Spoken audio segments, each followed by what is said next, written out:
ओम शांति। 3 फरवरी के बाबा के साकार महावाक्य हैं। बाबा ने कहा, मीठे बच्चे, स्वदर्शन चक्रधारी भव। तुम्हें लाइट हाउस बनना है। अपने को आत्मा समझो, इसमें गफलत नहीं करो। बाबा ने प्रश्न पूछा, तुम सबसे वंडरफुल स्टूडेंट हो, कैसे? तुम रहते ग्रस्त व्यवहार में हो, शरीर निर्वाह के लिए 8 घंटा कर्म भी करते हो, साथ साथ भविष्य 21 जन्मों के लिए भी 8 घंटा बाप समान बनाने की सेवा करते हो। सब कुछ करते बाप और घर को याद करते हो। यही तुम्हारी वंडरफुल स्टूडेंट लाइफ है। नॉलेज बहुत है, सिर्फ पावन बनने की मेहनत करो। ओम शांति। बाप बच्चों से पूछते हैं नंबरवार पुरुषार्थ अनुसार। मूलवतन भी नंबरवार जरूर याद आता होगा। बच्चों को यह भी जरूर याद आता होगा कि हम पहले शांति धाम के रहने वाले हैं, फिर आते हैं सुख धाम में। यह तो जरूर अंदर में समझते होंगे। मूल वतन से लेकर यह जो सृष्टि का चक्र है वह कैसे फिरता है, यह भी बुद्धि में है। इस समय हम ब्राह्मण हैं, फिर देवता, क्षत्रिय, वैश्य, शूद्र बनेंगे। यह तो बुद्धि में चक्र चलना चाहिए ना। बच्चों की बुद्धि में यह सारी नॉलेज है। बाप ने समझाया है, आगे नहीं जानते थे, अभी तुम ही जानते हो। दिन प्रतिदिन तुम्हारी वृद्धि होती रहेगी। बहुतों को सिखाते रहते हो। जरूर पहले तुम ही स्वदर्शन चक्रधारी बनेंगे। यहाँ तुम बैठे हो, बुद्धि से जानते हो वह हमारा बाप है। वो ही सुप्रीम टीचर है, सिखलाने वाला। उसने ही समझाया है हम 84 का चक्र कैसे लगाते हैं। बुद्धि में जरूर याद होना होगा ना। यह बुद्धि में हर वक्त याद करना है। लेसन कोई बड़ा नहीं है, सेकंड का लेसन है। बुद्धि में रहता है हम कहाँ के रहवासी हैं, फिर यहाँ कैसे पाठ बजाने आते हैं। 84 का चक्र है। सतयुग में कितने जन्म, त्रेता में इतने जन्म, यह चक्र तो याद करेंगे ना। अपना जो पोजीशन मिला है, पाठ बजाया है, वह भी जरूर बुद्धि में याद रहेगा। कहेंगे हम यह डबल सरताज थे, फिर सिंगल ताज वाले बने, फिर सारी राजाई ही चली गई, तमो प्रधान बन गए। यह चक्र तो फिरना चाहिए ना, इसलिए नाम ही रखा है स्वदर्शन चक्रधारी। आत्मा को ज्ञान मिला हुआ है, आत्मा को दर्शन हुआ है। आत्मा जानती है हम ऐसे ऐसे चक्र लगाते हैं। अब फिर जाना है घर। बाप ने कहा है मुझे याद करो तो घर पहुंच जाएंगे। ऐसे भी नहीं कि इस समय तुम उस अवस्था में बैठ जाएंगे। नहीं, बाहर की बहुत बातें बुद्धि में आ जाती हैं। किसी को क्या याद आता होगा, किसी को क्या याद आता होगा। यहाँ तो बाप कहते हैं और सब बातों को समेट एक को ही याद करो। श्रीमत मिलती है, उस पर चलना है। स्वदर्शन चक्रधारी बनकर तुमको अंत तक पुरुषार्थ करना है। पहले तो कुछ पता नहीं था, अब तो बाप बतलाते हैं। उनको याद करने से सब कुछ आ जाता है। रचयिता और रचना के आदि मध्य अंत का सारा राज बुद्धि में आ जाता है। यह तो सबक मिलता है, उसको तो घर में भी याद कर सकते हो। यह है बुद्धि से समझने की बात। तुम वंडरफुल स्टूडेंट हो। बाप ने समझाया है 8 घंटा आराम भी भल करो, 8 घंटा शरीर निर्वाह के लिए काम भी भल करो। वह धंधा आदि भी करना है। साथ में यह जो बाप ने धंधा दिया है आप समान बनाने का, यह भी शरीर निर्वाह हुआ ना। वह है अल्पकाल के लिए और यह है 21 जन्म शरीर निर्वाह के लिए। तुम जो पाठ बजाते हो उसमें इसका भी बहुत भारी महत्व है। जो जितनी मेहनत करते हैं उतनी ही फिर बाद में भक्ति में उनकी पूजा होती। यह सब धारणा तुम बच्चों को ही करनी है। तुम बच्चे पाठधारी हो। बाबा तो सिर्फ ज्ञान देने का पाठ बजाते हैं, बाकी शरीर निर्वाह के लिए पुरुषार्थ तुम करेंगे, बाबा तो नहीं करेंगे ना। बाप तो आते ही हैं बच्चों को समझाने के लिए कि यह वर्ल्ड की हिस्ट्री ज्योग्राफी कैसे कैसे रिपीट होती है, चक्र कैसे फिरता है, ये समझाने के लिए ही आते हैं। युक्ति से समझाते रहते हैं। बाप समझाते हैं, बच्चे गफलत मत करो।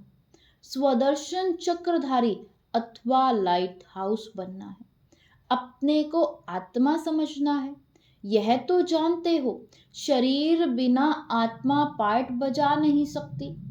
मनुष्यों को कुछ भी पता नहीं है। भल तुम्हारे पास आते हैं, अच्छा अच्छा करते हैं, परंतु स्वदर्शन चक्रधारी नहीं बन सकते। इसमें बहुत प्रैक्टिस करनी पड़ती है। तो फिर कहाँ भी जाएंगे तो जैसे ज्ञान का सागर बन जाएंगे। जैसे स्टूडेंट पढ़कर टीचर बन जाते हैं, फिर कॉलेज में पढ़ाते हैं और धंधे में लग जाते हैं। तुम्हारा धंधा ही है टीचर बनना। सबको स्वदर्शन चक्रधारी बनाओ। बच्चों ने चित्र बनाया डबल सरताज राजाएं, फिर सिंगल ताज वाले राजाएं कैसे बनते हैं यह तो ठीक है, परंतु कब से कब तक डबल ताज वाले थे, कब से कब तक सिंगल ताज वाले बने, फिर कैसे और कब राज्य छीना गया, वह डेट्स लिखनी चाहिए। यह बेहद का बड़ा ड्रामा है। यह सर्टेन है हम फिर से देवता बनते हैं। अभी ब्राह्मण हैं, ब्राह्मण ही संगम युग के हैं और किसी को मालूम नहीं जब तक तुम ना बताओ। यह तुम्हारा अलौकिक जन्म है। लौकिक और पारलौकिक से वर्षा मिलता है, अलौकिक से वर्षा नहीं मिल सकता। इन द्वारा बाप तुमको वर्षा देते हैं, गाते भी हैं, हे प्रभु। ऐसे कभी नहीं कहेंगे हे प्रजापिता ब्रह्मा। लौकिक और पारलौकिक बाप को याद करते हैं। यह बातें कोई नहीं जानते, तुम जानते हो। पारलौकिक बाप का है अविनाशी वर्षा, लौकिक का है विनाशी वर्षा। समझो कोई राजा का बच्चा है, 5 करोड़ वर्षा मिलता है, और बेहद के बाप का वर्षा सामने देखेंगे तो कहेंगे उनकी भेंट में तो यह अविनाशी वर्षा है और वह तो सब खत्म होने वाला है। आज के जो करोड़पति हैं उन्हों को माया चटकी हुई है, वह आएंगे नहीं। बाप है गरीब निवास। भारत बहुत गरीब है, भारत में बहुत मनुष्य भी गरीब है। अब तुम बहुतों का कल्याण करने का पुरुषार्थ कर रहे हो। अक्सर करके बीमारों को वैराग्य आता है, समझते हैं जीना क्या काम का, ऐसा रास्ता मिले जो मुक्ति धाम चले जाएं। दुख से छूटने के लिए मुक्ति मांगते हैं, सतयुग में मांगते नहीं क्योंकि वहां दुख नहीं। यह बातें अभी तुम समझते हो। बाबा के बच्चे वृद्धि को पाते रहेंगे। जो सूर्यवंशी चंद्रवंशी देवता बनने वाले हैं वो ही आकर ज्ञान लेंगे नंबरवार पुरुषार्थ अनुसार। यह ज्ञान बाप बिगर कोई दे नहीं सकते। अब तुम बेहद के बाप को छोड़ कहाँ भी नहीं जाएंगे। जिनका बाप के साथ लव है वह समझ सकते हैं। नॉलेज तो बहुत सहज है, बाकी पावन बनने में माया विघन डालती है। कोई भी बात में गफलत की तो गफलत से ही हारते हैं। इसका मिसाल बॉक्सिंग से अच्छा लगता है। बॉक्सिंग में 1-2 से जीत पहनते हैं। बच्चे जानते हैं माया हमको हरा देती है, बाप कहते हैं, मीठे बच्चे अपने को आत्मा समझो। बाप खुद समझते हैं, इसमें मेहनत है। बाप युक्ति बहुत सहज बताते हैं। हम आत्मा है, एक शरीर छोड़ दूसरा लेते हैं, पार्ट बजाते हैं। बेहद बाप के बच्चे हैं, यह अच्छी रीति पक्का करना है। बाबा फील करते हैं, माया इनका बुद्धि योग तोड़ देती है। नंबरवार तो है ही, इस ही हिसाब से राजधानी बनती है। सब एकरस हो जाएं तो राजाई ना बने। राजा रानी प्रजा साहूकार सब बनने, यह बातें तुम्हारे सिवाय कोई नहीं जानते। हम अपनी राजधानी स्थापन कर रहे हैं, यह सब बातें तुम्हारे में भी अनन्य जो हैं उनको याद रहती हैं। यह बातें कभी भूलनी नहीं चाहिए। बच्चे जानते हैं, हम भूल जाते हैं, नहीं तो बहुत खुशी रहनी चाहिए। हम विश्व के मालिक बनते हैं। पुरुषार्थ से ही बना जाता है, सिर्फ कहने से नहीं। बाबा तो आने से ही पूछते हैं ना, बच्चे सावधान, स्वदर्शन चक्रधारी होकर बैठे हो। बाप भी स्वदर्शन चक्रधारी है ना, जो इसमें प्रवेश करते हैं। मनुष्य तो समझते हैं विष्णु है स्वदर्शन चक्रधारी, उनको यह पता ही नहीं कि यह लक्ष्मी नारायण है। इन्हों को ज्ञान किसने दिया? जिस ज्ञान द्वारा इन्होंने यह लक्ष्मी नारायण का पद पाया। दिखाते हैं स्वदर्शन चक्र से मारा। तुमको यह चित्र बनाने वालों पर हंसी नहीं आती? विष्णु है निशानी कंबाइंड गृहस्थ आश्रम की। चित्र शोभता है, बाकी यह कोई राइट चित्र नहीं। पहले तुम नहीं जानते थे, चार भुजा वाला यहाँ कहाँ से आया। इन सब बातों को तुम्हारे में भी नंबरवार जानते हैं। बाप कहते हैं सारा मदार तुम्हारे पुरुषार्थ पर है। बाप की याद से ही पाप करते हैं। सबसे जास्ती नंबर 1 यह पुरुषार्थ चलना है। टाइम तो बाप ने दिया है, गृहस्थ व्यवहार में भी रहना है, नहीं तो बच्चों आदि को कौन संभालेगा। वह सब कुछ तुम करते भी प्रैक्टिस करनी है, बाकी और कोई बात नहीं। श्री कृष्ण के लिए दिखाया है, अकासुर बकासुर आदि को स्वदर्शन चक्र से मारा है। अब यह तुम समझते हो, चक्र आदि की तो कोई बात ही नहीं है। कितना फर्क है, यह बाप ही समझाते हैं। मनुष्य मनुष्य को समझा नहीं सकते, मनुष्य मनुष्य की सद्गति कर नहीं सकते। रचता और रचना के आदि मध्य अंत का राज कोई समझा नहीं सकेंगे। स्वदर्शन चक्र का अर्थ क्या है, सो भी अब बाप ने ही समझाया है। शास्त्रों में तो कहानियां ऐसी बनाई हैं जो बात मत पूछो। देवताओं को भी हिंसक बना दिया है। अब इन सब बातों पर एकांत में बैठ विचार सागर मंथन करना होता है। रात्रि का जो बच्चे पहरा देते हैं उन्हें टाइम बहुत अच्छा मिलता है, वह बहुत याद कर सकते हैं। बाप को याद करते स्वदर्शन चक्र भी फिराते रहो। याद करेंगे तो खुशी में नींद भी फिट जाएगी। जिसको धन मिलता है वह बहुत खुशी में रहता है, कभी झुटके नहीं खाएगा। तुम जानते हो हम एवर हेल्दी वेल्दी बनते हैं, तो इसमें अच्छी रीति लग जाना चाहिए। यह भी अब बाप समझाते हैं।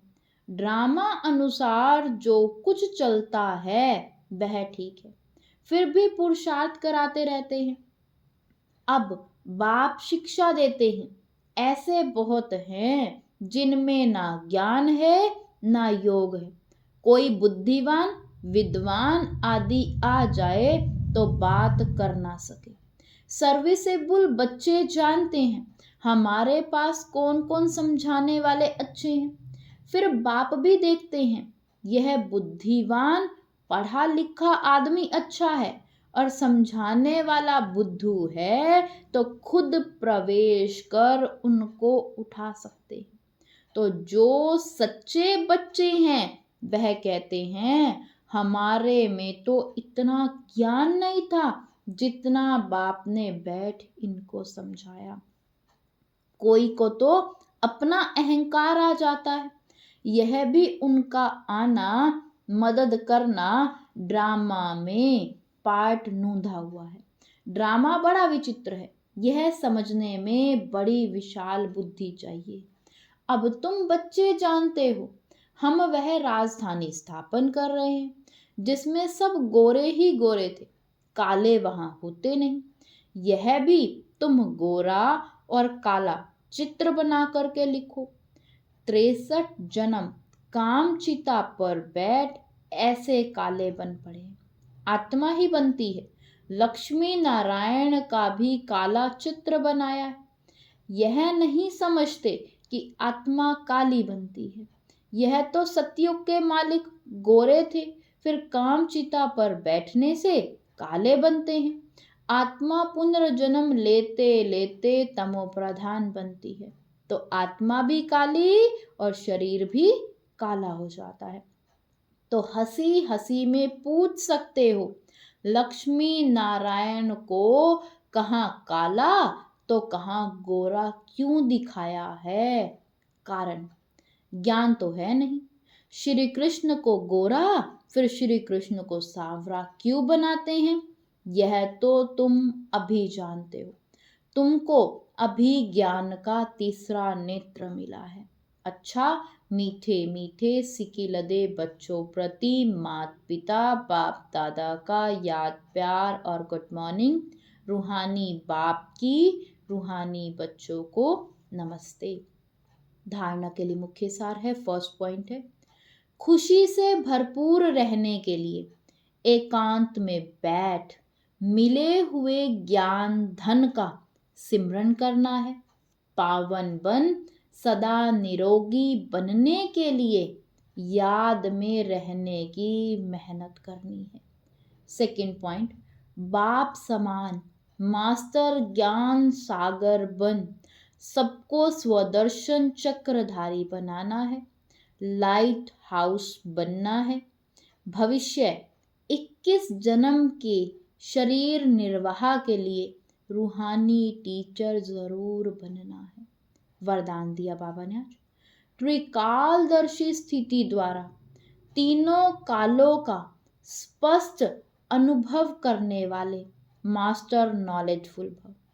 त्रिकालदर्शी स्थिति द्वारा तीनों कालों का स्पष्ट अनुभव करने वाले मास्टर नॉलेजफुल भव। जो त्रिकालदर्शी स्थिति में स्थित रहते हैं वह एक सेकंड में तीनों कालों को स्पष्ट देख सकते हैं। कल क्या थे, आज क्या हैं और कल क्या होंगे, उनके आगे सब स्पष्ट हो जाता है। जैसे कोई भी देश में जब टॉप पॉइंट पर खड़े होकर सारे शहर को देखते हैं तो मजा आता है, ऐसे ही संगम युग टॉप पॉइंट है। इस पर खड़े होकर तीनों कालों को देखो और फलक से कहो कि हम ही देवता थे और फिर से हम ही बनेंगे। इसी को कहते हैं मास्टर नॉलेजफुल। स्लोगन है, हर समय अंतिम घड़ी है, इस स्मृति से एवर रेडी बनो। हर समय अंतिम घड़ी है, इस स्मृति से एवर रेडी बनो। ओम शांति।